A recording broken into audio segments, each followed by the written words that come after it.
have a Whirlpool microwave here, and the bulb underneath it popped, blew up. No, it didn't blow up. Where even is the socket for this? I don't know, somewhere over here.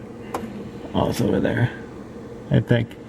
But the replacement bulb is quite a bit larger. This is the original Whirlpool bulb. You can get these online for like $5.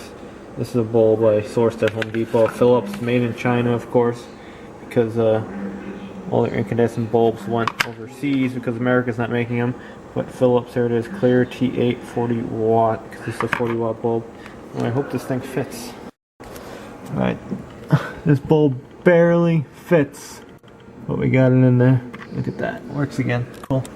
So that was a $3.99 fix, really easy to get to it.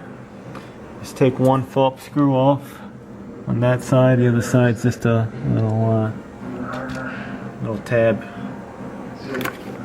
Phillips appliance bulb, made in China. Home Depot sucks, Home Depot sucks, made in China. Original bulb, simple fix.